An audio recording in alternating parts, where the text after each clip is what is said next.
Hatchet, Chapter 17, Part 2. It came then. The logs he had selected were smooth and round and had no limbs. What he needed were logs with limbs sticking out. Then he could cross the limbs of one log over the limbs of another and weave them together as he had done his wall, the food shelf cover, and the fish gate. He scanned the area above the beach and found 4 dry treetops that had been broken off by the storm. These had limbs, and he dragged them down to his work area at the water's edge and fitted them together. It took most of the day. The limbs were cluttered and stuck any which way, and he would have to cut one to make another fit, then cut one from another log to come back to the first one, then still another from a third log would have to be pulled in.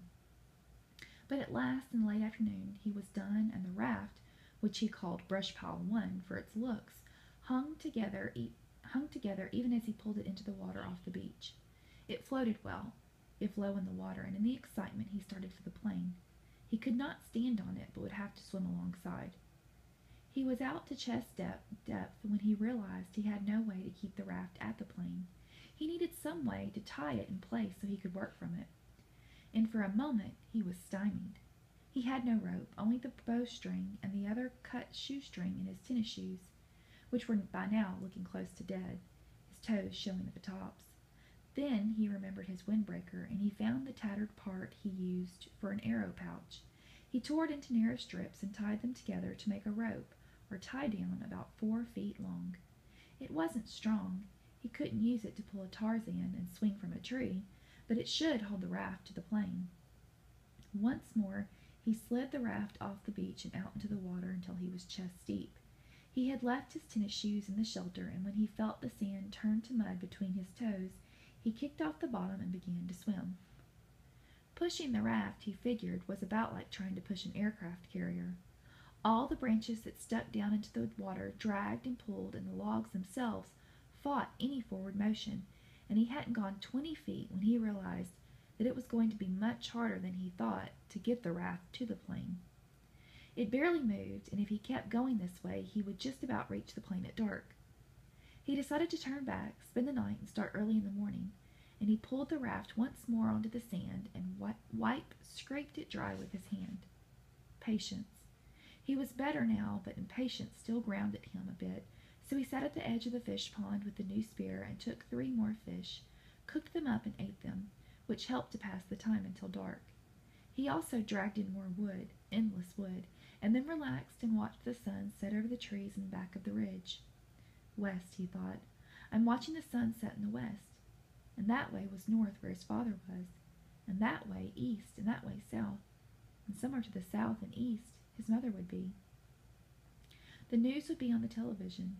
He could visualize more easily his mother doing things than his father, because he had never been to where his father lived now. He knew everything about how his mother lived. She would have the small television on the kitchen counter on, and be watching the news and talking about how awful it was in South Africa, or how cute the baby in the commercial looked, talking and making sounds, cooking sounds.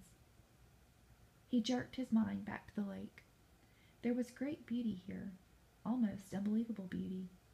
The sun exploded the sky, just blew it up with the setting color, and that color came down into the water of the lake, lit the trees.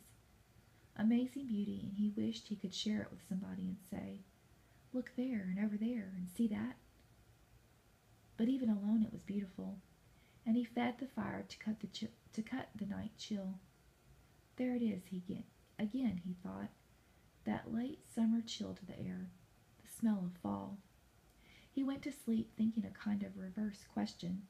He did not know if he would ever get out of this, could not see how it might be, but if he did somehow get home and go back to living the way he had lived, would it be just the opposite? Would he be sitting watching television and suddenly think about the sunset up and back of the ridge and wonder how the color looked in the lake? Sleep. In the morning the chill was more pronounced, and he could see tiny wisps of vapor from his breath. He threw wood on the fire and blew until it flamed, then banked the flames to last and went down to the lake. Perhaps because the air was so cool, the water felt warm as he waded in. He made sure the hatchet was still at his belt, and the raft still held together, then set out pushing the raft and kick-swimming toward the tail of the plane. As before, it was very hard going. Once an eddy of breeze came up against him, and he seemed to be standing still, and by the time he was close enough to the tail to see the rivets in the aluminum, he had pushed and kicked for over 2 hours, was nearly exhausted, and wished he had taken some time to get a fish or two and have breakfast. He was also wrinkled as a prune and ready for a break. The tail looked much larger when he got next to it, with a major part of vertical stabilizers showing, and perhaps half of the elevators. Only a short piece at the top of the fuselage, the plane's body toward the tail, was out of the water, just a curve of aluminum, and at first he could see no place to tie the raft. But he pulled himself along the elevators to the end, and there he found a gap that went in up by the hinges where he could feed his rope through. With the raft secure, he climbed on top of it and lay on his back for 15 minutes, resting and letting the sun warm him. The job, he thought, looked impossible. To have any chance of success, he would have to be strong when he started. Somehow he had to get inside the plane. All openings, even the small rear cargo hatch, were under water, so he couldn't get them without diving and coming up inside the plane, where he would be trapped. He shuddered at that thought, and then remembered what was in front of the plane. Down in the bottom of the lake, still strapped in the seat, the body of the pilot.